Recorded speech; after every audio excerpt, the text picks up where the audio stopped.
ŋwiəŋ Thai. ŋwiəŋ Thai and ŋwiəŋ Thai 23 February 1923 23 June 2007 was an officer in the Army of the Republic of Vietnam ARVN. He is best known for being involved in frequent coups in the 1960s and wielding substantial influence as a key member of various juntas that ruled South Vietnam from 1964 until 1966, when he was overpowered by Republic of Vietnam Air Force Chief and Prime Minister Nguyen Cao Khai in a power struggle and exiled to the United States. Known for his flamboyant style and hostility to U.S. advice, Thai's ouster was supported by the American leadership, who backed Khai's pro-U.S. regime. Thai joined the French army at the age of 17 and was captured by Japan after they invaded French Indochina during World War II. After several months he escaped. He later transferred to the Vietnamese National Army of the French-backed state of Vietnam, which in October 1955 became the ARVN and Republic of Vietnam South Vietnam, respectively. A paratrooper, he fought for then-Prime Minister Ngô Đình Diệm against the Bình Xuyên organized crime syndicate in the 1955 battle for Saigon. Impressed by Thai's performance, Diệm referred to him as "my son" and put him in command of the Airborne Brigade. In November 1960, Thai led the paratroopers in a coup against Diệm, citing political interference in the military. The rebels gained the upper hand, but Thai was reluctant to push for a complete victory, and the coup was defeated after Diệm falsely promised to make reforms in order to buy time for loyalists to rescue him. Thai fled into exile in Cambodia, but returned after Diệm was deposed and executed in November 1963. He became the deputy commander of I Corps under Nguyen Khan and helped his superior to overthrow Diệm subjugators 3 months later. Thai became the commander of the 1st Division before taking control of I Corps later in the year. During the year after Khan's rise to power, Thai helped Khan stage or put down several coup attempts, making him a key player in South Vietnamese military politics. In September 1964, he and Khai helped rescue Khan from a coup attempt by 2 disgruntled Catholic Demist generals, Lam Van Phat and Duong Van Duc. This gave Khai and Thai increased leverage in the junta. 2 months later, he was prominent in shutting down a junta-appointed civilian advisory body after they disapproved of a plan by younger officers to compulsorily retire old generals. In January 1965, he helped Khan depose the junta-appointed civilian Prime Minister Tran Van Huong, but by this time he had turned against Khan. In February 1965, he helped defeat a coup attempt by Phat and Pham Ngoc Thao, and helped to force Khan's resignation at the same time. Over the next year, Khai and Thai were the foremost officers in the junta, and in June 1965, Thai declined an opportunity to serve as prime minister after being nominated by his fellow officers following the resignation of civilian Phan Hai Quat. Thai wanted to let a rival take the job and then step in after he had failed, but he never received a second opportunity. Thai oversaw I Corps with a great deal of autonomy, and the other officers felt threatened, which was accentuated by Thai's alignment with Buddhist activist movements in his region, traditionally a Buddhist stronghold. The Buddhists were opposed to expansion of the Vietnam War, and the American leadership viewed Thai negatively. In early 1966, feeling more confident about his hold on power, Khai orchestrated Thai's removal and announced that Thai would be going to the U.S. for medical treatment, but in reality into exile. Thai refused to go along with Khai's false story and wanted to stay in Vietnam, and this led to civil unrest in I Corps, where Thai was popular. The disquiet escalated into open rebellion by pro-Thai military units, allied to Buddhist anti-junta activists who were calling for civilian government and an end to the U.S.-driven war expansion policy. After 3 months of virtual secession, Khai's forces quelled the dissidents, and Thai emigrated to the U.S., where he lived for the rest of his life. Early life. Thai was born on 23 February 1923 in Hue, then the capital of Vietnam and the seat of the Nguyen dynasty. At the time, Vietnam was part of the colony of French Indochina, and his father was a low-level mandarin in the French-controlled monarchy and had served in the French army during World War I.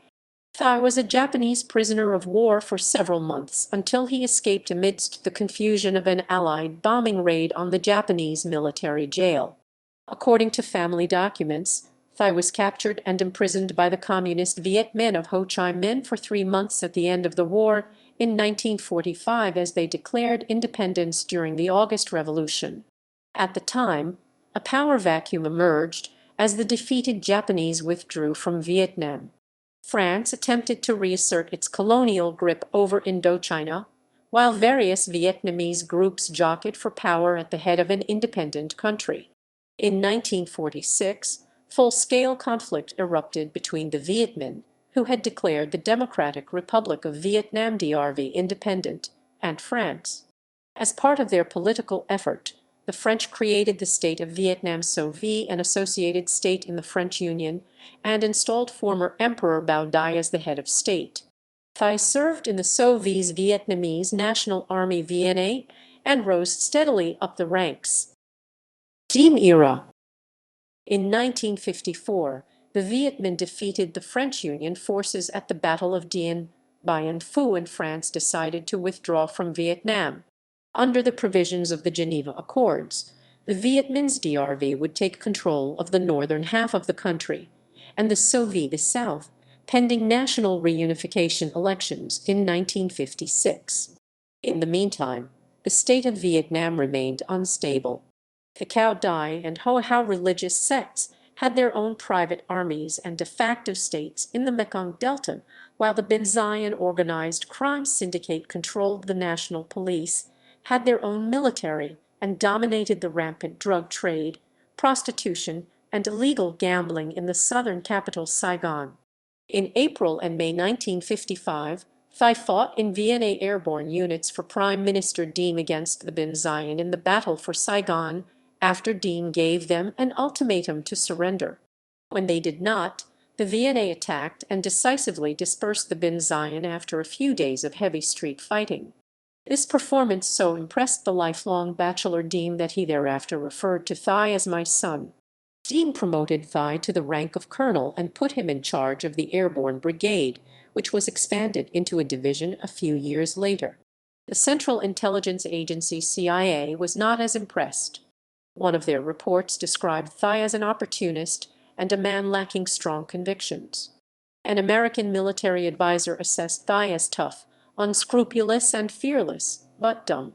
In October 1955, Diem deposed Bao Dai in a fraudulent referendum overseen by his brother Ngo Dinh Nhu and declared himself president of the newly proclaimed Republic of Vietnam. The VNA thus became the Army of the Republic of Vietnam, and after Diem cancelled the reunification elections, the Vietnam War ensued. Failed coup against Diem. In 1960, Thi led a revolt against Diem after lobbying by his Airborne Division deputy commander. Dong had become discontented with Diem's arbitrary rule and constant meddling in military affairs.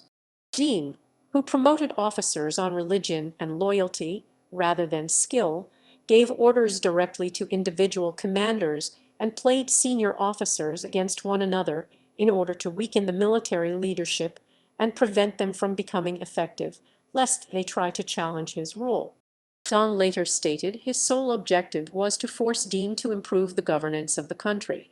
Dong was clandestinely supported by his brother-in-law. The coup was organized with the help of some Vien Qdd and Dai Viet Quoc Dan Dang Nationalist Party of Greater Vietnam, known as Dai Viet members, civilians and officers alike. Dong enlisted the cooperation of an armored regiment, a Marine unit, and 3 paratrooper battalions.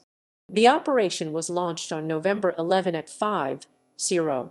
The coup was executed ineffectually, although the rebels captured the headquarters of the Joint General Staff at Tan Son and Hut Air Base. They failed to block the roads leading into Saigon and cut off loyalist reinforcements.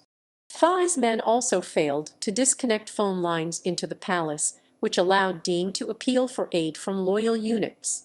After taking the key military points, the paratroopers headed towards Independence Palace. At first, they did not attack, believing that Diem would capitulate. Most of Thai's soldiers had been tricked into thinking that they were attacking in order to save Diem from a Presidential Guard mutiny. When the attack finally started, Diem was nearly killed in the opening salvos when gunfire hit his bed, but he had arisen just a few minutes earlier. Despite their numerical advantage, the paratroopers' first assault was repelled by the Loyalists. Thai and Dong held fire. They brought in reinforcements and attacked again, but the Loyalists held firm. In the meantime, Thai's rebels had captured the National Police offices, the studios of Radio Saigon, and the Presidential Guard barracks. They had also put most of the Saigon-based generals under house arrest. Apparently poised for a military victory, the rebels hesitated. Dong wanted to storm the palace and capture the president and his family. Thai felt that despite Diem's shortcomings, he was South Vietnam's best available leader and thus was worried Diem could be killed in an attack. Thai thought that enforced reform was the best outcome. The rebels wanted Nhu, Diem's younger brother and chief advisor, and his wife, Madame Nhu, who were widely regarded as the powers behind Diem's rule, out of the government, although they disagreed over whether to assassinate or deport the couple. Thai demanded that Diem appoint an officer as prime minister and remove Madame Nhu from the palace. Saigon radio broadcast a speech authorized by Thai's Revolutionary Council, claiming that Diem was being removed for corruption and suppression of liberty. Worried by the uprising, Diem sent representatives to negotiate. After lengthy talks, the parties agreed to a ceasefire. In the meantime, Loyalist forces headed towards the capital. Diem promised to impress censorship, liberalize the economy, and hold free and fair elections. Diem refused to sack Nhu, but agreed to dissolve the cabinet and form a new government which would accommodate members of the Revolutionary Council.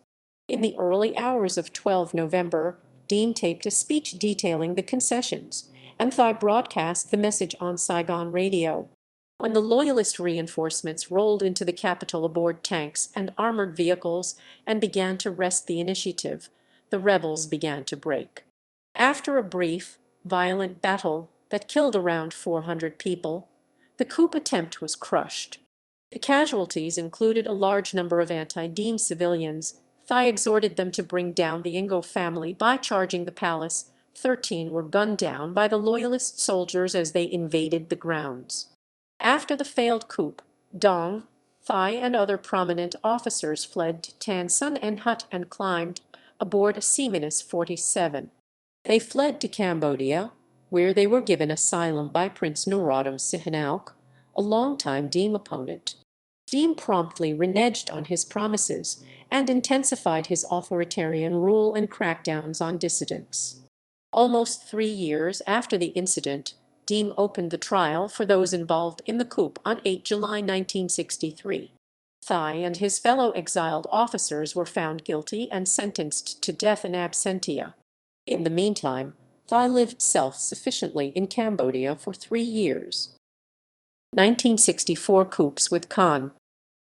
Diem was killed in a November 1963 coup, allowing Thai to return to South Vietnam and resume his military service. Soon after arriving home, Thai found himself involved in another coup plot, acting as the link between Khan and Du Mao, two generals disgruntled with their position under the military junta of Minh, who oversaw the overthrow of Diem. Mao was one of the principal tacticians in the 1963 coup, although he did not command troops. He had a thorough knowledge of the backgrounds of the ARVN officers and their strengths, weaknesses, and characteristics through his role as Diem's Director of Military Security, and this understanding had allowed him to engineer the previous coup. Minh's junta feared Mao's shrewdness and tried to sideline him by making him the Minister of Information, a relatively unimportant position.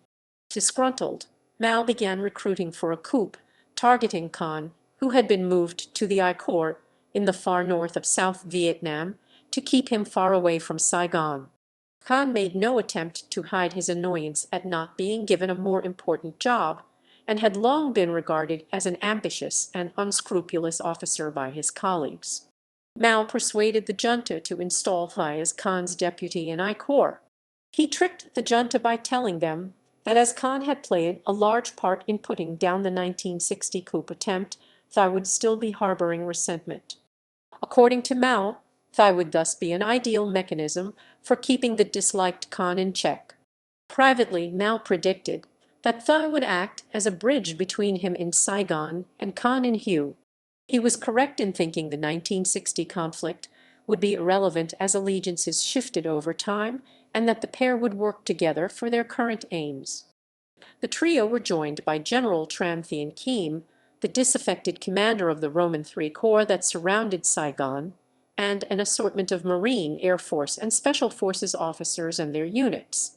Other notable recruits were deemed loyalist and former chief of the Civil Guard, ŋwiəŋ Lam, who was under investigation for corruption, and General Duc, who had recently returned from exile in Paris. The cabal scheduled the coup for 4:30 January. On 29 January, Thai followed Khan to the capital. The plotters and their agents met in obscure locations spots around town. On the night of 29 January, the rebel troops assumed their positions around Saigon. A number of American officers and embassy officials were alerted to be in their offices at 2:00. At 3:00, Khan took over the Joint General Staff headquarters at Tan Son and Hut, and by dawn, the coup had succeeded without a shot being fired as Min's junta was caught unaware. The popular Min was allowed to stay on as a ceremonial but powerless head of state, but his colleagues were taken into custody. Nevertheless, Min remained disgruntled and persistently tried to regain his influence through political means. On 2 February 1964, Thai was appointed to be commander of the 1st Division based in Hue as part of I Corps. He stayed in the post until 21 October, and on 14 November, he took control of the entire corps. This corps oversaw the 5 northernmost provinces of central Vietnam and the 1st and 2nd Divisions. Defeating the September 1964 coup. In August, Khan gave himself more powers, provoking widespread riots and demonstrations across the nation, with Buddhist activists prominent in expressing opposition against Khan. The anarchy forced Khan to back down and make concessions, and he ended up in a weaker position than before. Among the concessions he made was to remove or demote some Catholic officials who had been close to Diem's religiously discriminatory rule, angering the minority Catholic community. Among those demoted were Generals Phat and Duc, both Catholic. They launched a coup attempt backed mainly by Catholic elements against Khan before dawn on 13 September. They took over the city without firing a shot and used the national radio station to proclaim the deposing of Khan's junta. There was little initial reaction from most of the military commanders, including Thai. However, Phat and Duc could not apprehend Khan, and the Americans decided to support the incumbent after concluding that the rebels did not have a satisfactory plan to rule. Thai and Air Force Chief Kai were then prominent in helping to crush the coup. Kai and Thai's role in putting down the coup attempt gave them more leverage in Saigon's military politics. Indebted to Kai, Thai, and their so-called Young Turks for maintaining his hold on power, Khan was now in a weaker position. This group of young officers were headlined by Thai, Kai, Roman IV Corps Commander General Nguyen Van Thieu, and Admiral Chung Tan Cang, the head of the Republic of Vietnam Navy. They publicly called on Khan to remove corrupt, dishonest, and counter-revolutionary officers, civil servants, and exploitationists, and threatened to remove him if he did not enact their proposed reforms. Some observers accused Kai and Thai of either allowing or deliberately orchestrating the plot to embarrass Khan, portray themselves as heroes, and therefore gain prominence on the political stage. In later years, Cao Hai Thuan, professor and Buddhist activist based in the city of Da Nang in I Corps, claimed Kai and Thai met with him a few days before the coup and had discussed their plans for joining a coup against Khan. At the subsequent military trial of Phat and Duc's faction, the plotters were acquitted. According to the historian George McTurnan-Kang, Khan rigged the trial so that Duck and Fat were acquitted so they would be used as a Catholic counterweight to the Young Turks faction of Kai and Thai, who in Khan's eyes had become increasingly strong and ominous. Khan decided to build an alliance with the generals from Min's junta by releasing them from house arrest and recalling them to active roles. However, Thai and Kai were aware of the motives for these moves and adjusted accordingly. Dissolution of the High National Council. The Young Turks and Khan wanted to forcibly retire officers with more than 25 years of service, ostensibly because they thought them to be lethargic, out of touch, and ineffective. However, the unspoken and most important reason was because they viewed the older generals as rivals for power. Specific targets of this proposed policy were Min and other senior officers in his short-lived junta, Tran Van Don, Le Van Kim, and Mai Ho Xuan. The signature of the military-appointed civilian chief of state Phan Kok So was required to pass the ruling, but So referred the matter to the High National Council Agency, a junta-appointed civilian advisory body, to get their opinion. The agency turned down the request.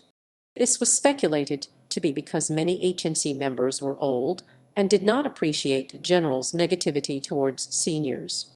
On 19 December, the generals dissolved the agency. The operation was commanded by Thai, who had traveled into Saigon from I Corps and Kai.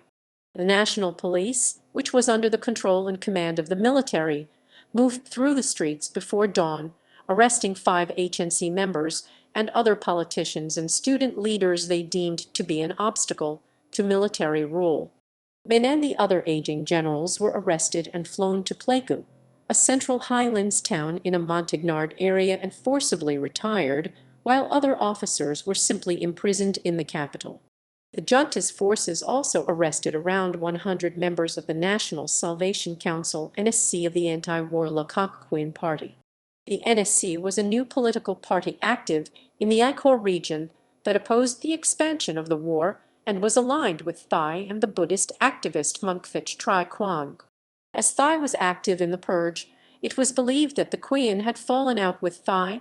The deposal prompted U.S. Ambassador Maxwell D. Taylor to angrily berate Thieu Thai, Kai and Kang in a private meeting and threatened to cut off aid if they did not reverse their decision. Although nettled by the outburst, Thai took a perverse pleasure in riling Taylor. He was seen by a CIA officer soon after, grinning. When asked why he was happy, Thai said, "Because this is one of the happiest days of my life. Today, I told the American ambassador that he could not dictate to us." The dispute escalated for a few days as the junta threatened to expel Taylor, and Khan went on a media offensive. A CIA informant reported that the arguments with Taylor had incensed the volatile Thai so much he privately vowed to blow up everything and kill Phan Kok So, Tran Van Huong, and Nguyen Khan and put an end to all this. Then we will see what happens. However, the dispute galvanized the officers' nationalist sentiments, and they rallied around the embattled Khan for a time. They ignored Taylor's threats without suffering repercussions because the Americans were too intent on defeating the Communists to cut funding in an attempt to force policy change in Saigon. Thai became notorious for his involvement in infighting. A CIA dossier compiled in the 1960s said that Thai is like a card player, placing his bets now on this leader, then on another. He plays his subordinates in the same manner. His only real objective is to continue the game. Time described him as vain, ambitious, an inveterate intriguer. The New York Times described him as a coup specialist. In late January 1965, Buddhist protests against junta-appointed civilian Prime Minister Tran Van Huong broke out across South Vietnam.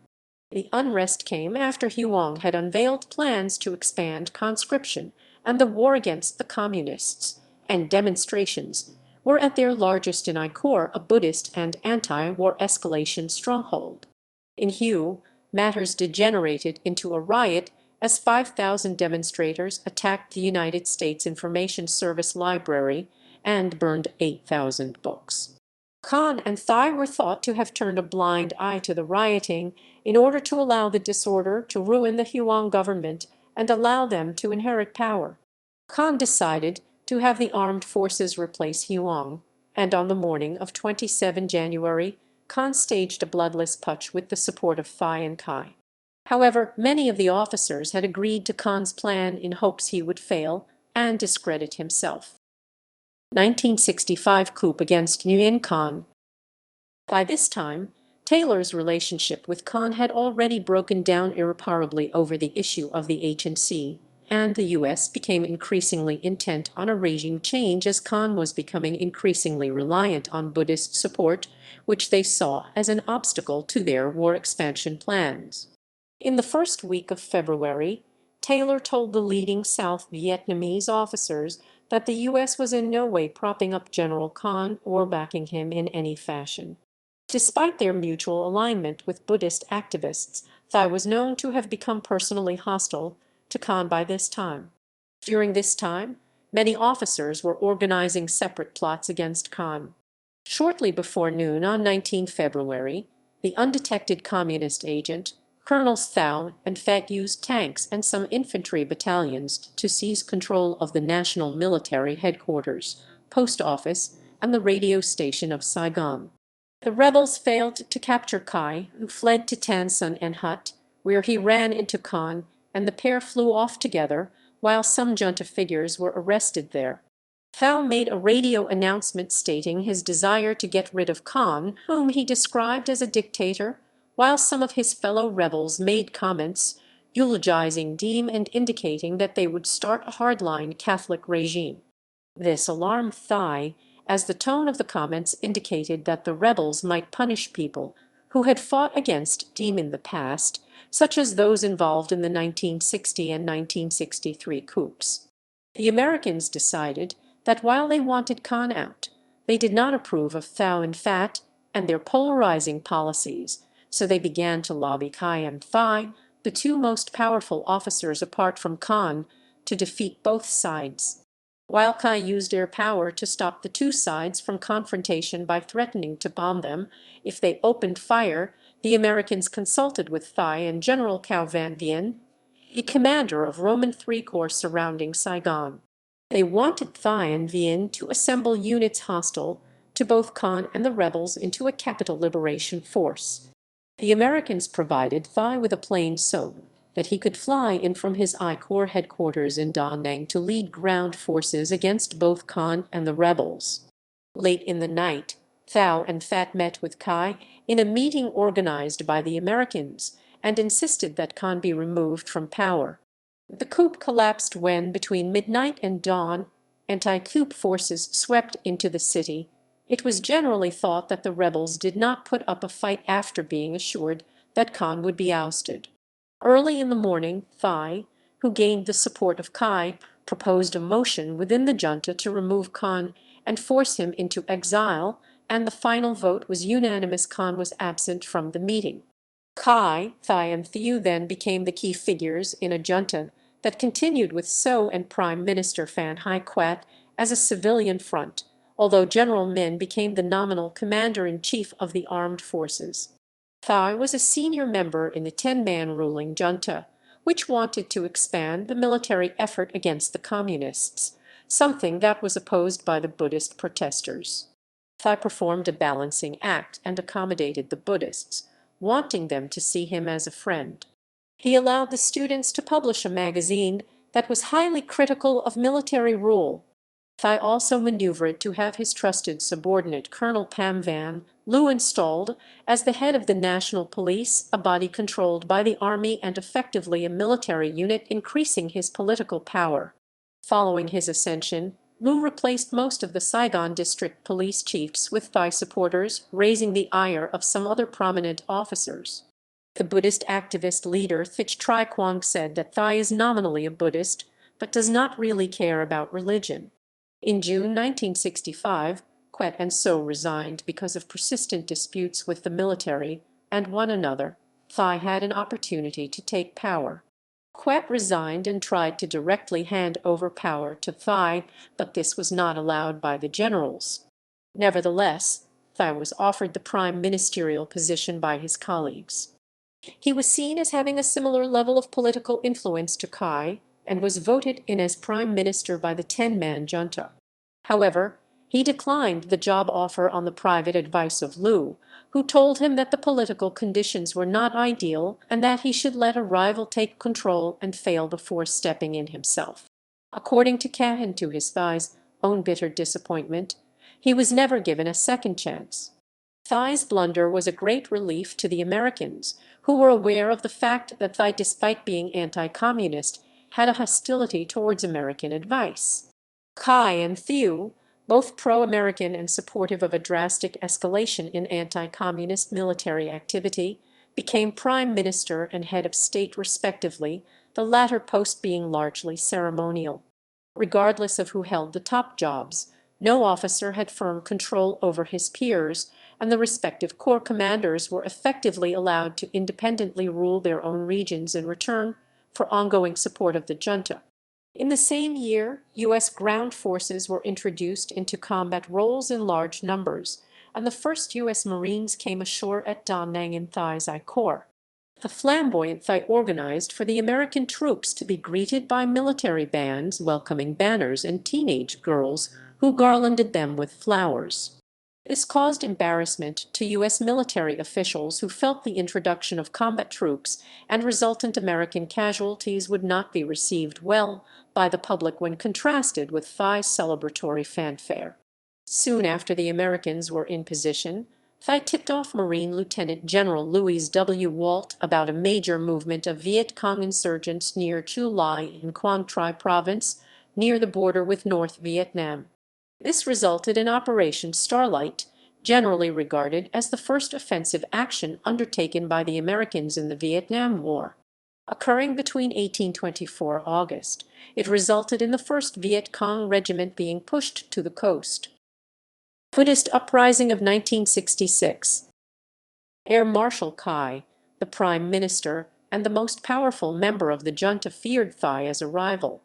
Many political observers in Saigon thought Thai actively wanted to depose Kai and regarded him as the biggest threat to the other officers' factions and the junta's stability. According to Kai's memoirs, Thai was a born intriguer who had left-wing inclinations. Time magazine published a piece in February 1966 claiming Thai was more dynamic than Kai and could seize power at any time.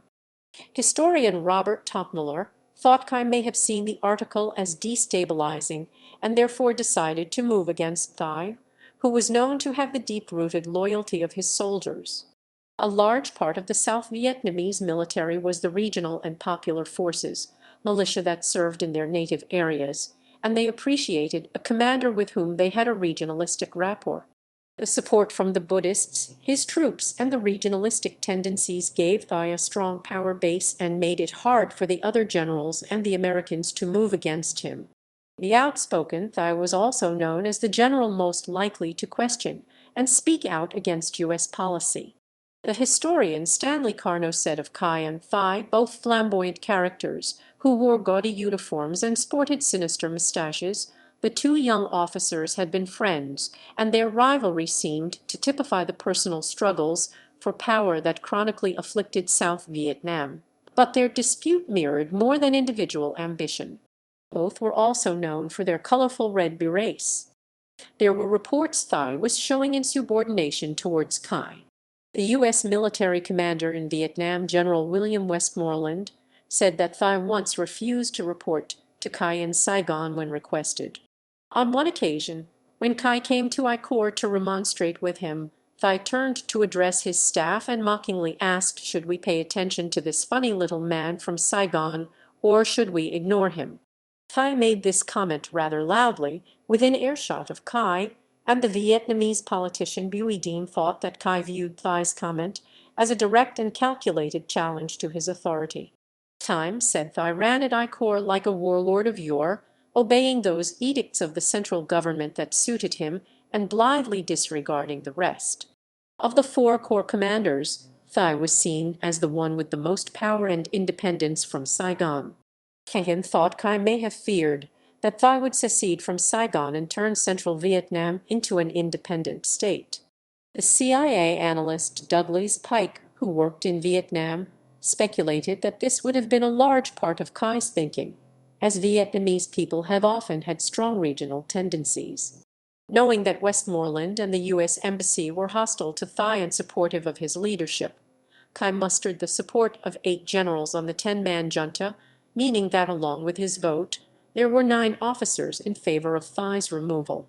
With Thai the only non-supporter, Thai and his colleagues removed Thai from the junta and his corps command on 10 March 1966. Thai claimed that during this meeting, knowing the other generals' antipathy to him, he nettled them by chastising their commitment to the country. He said the populace would never support the generals' war effort as long as they lived so comfortably, and he mocked them for ostentatiously flying their wives and mistresses to Hong Kong for shopping expeditions.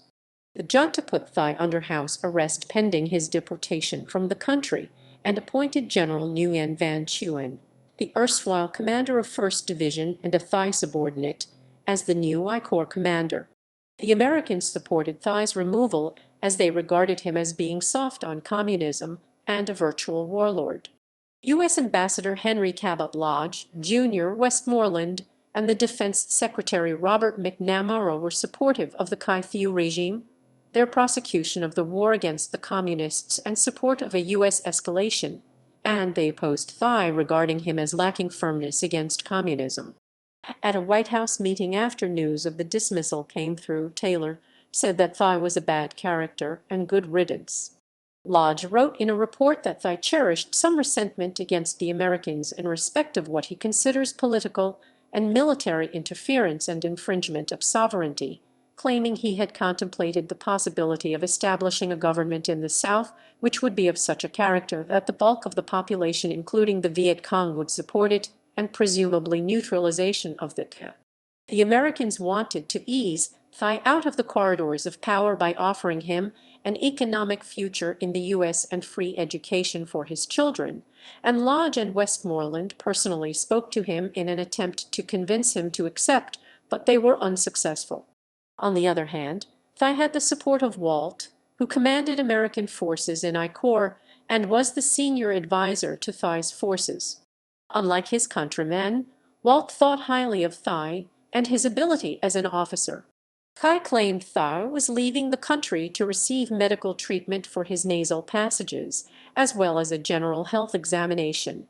An official announcement said that the junta had considered and accepted General Thai's application for a vacation.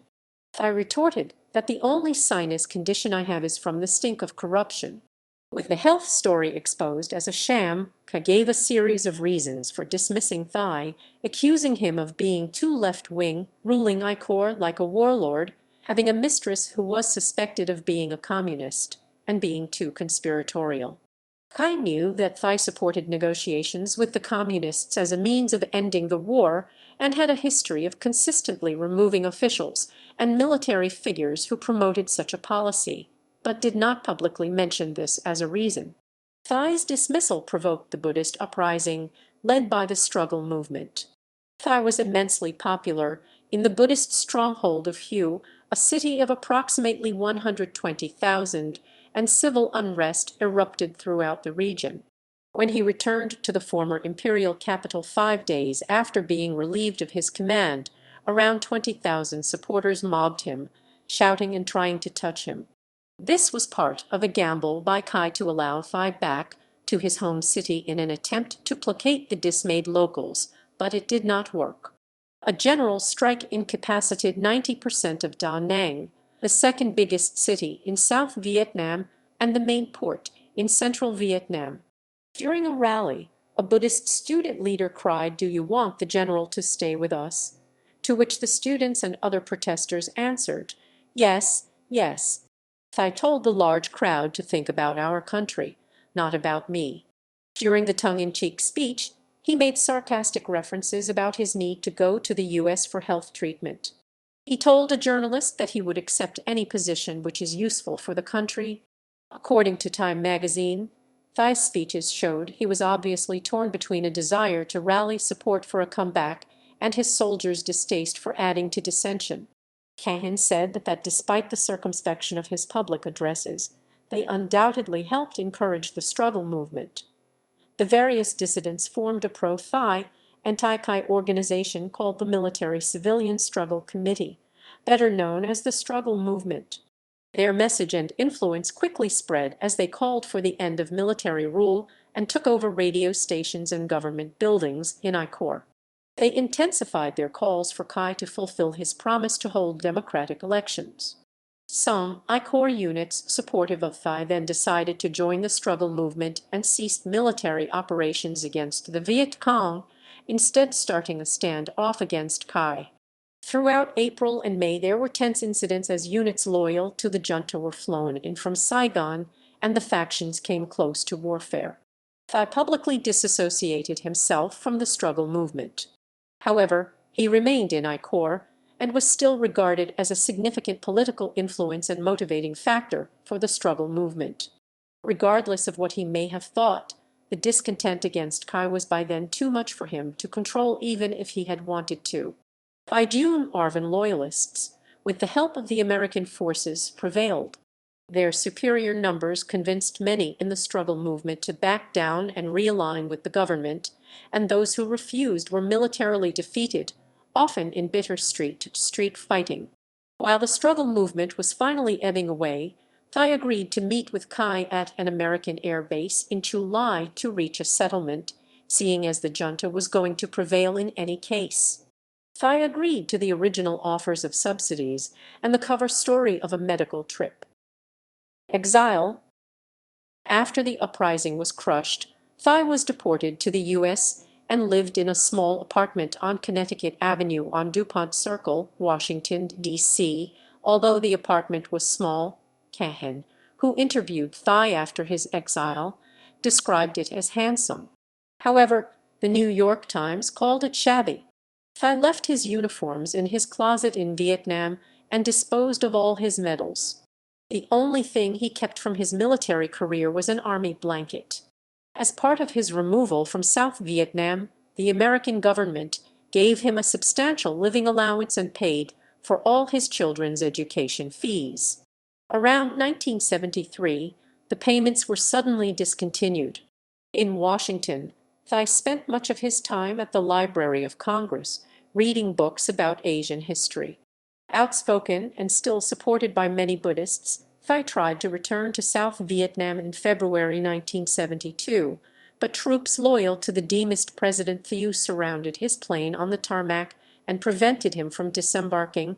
The aircraft eventually took off and returned to the U.S. Thai lived in the American capital until 1975, when he moved to Arkansas. He lived in the southern state for a short period before settling in Lancaster, Pennsylvania.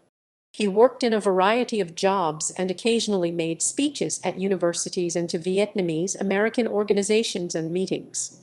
According to his relatives, Thai remained popular among the Vietnamese American community, most of whom had come to the U.S. after the fall of Saigon and were stridently anti-communist.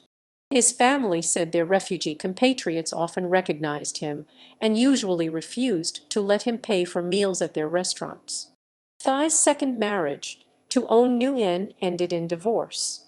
They had 5 children, 4 sons and a daughter. He later remarried to Catherine ŋwiəŋ, who bore him a daughter. In all, Thai had 6 children and 12 grandchildren. He died at the hospice of Lancaster County from heart ailments on 23 June 2007. Honor. Foreign honor. Malaysia, Honorary Commander of the Order of the Defender of the Realm PM in 1965,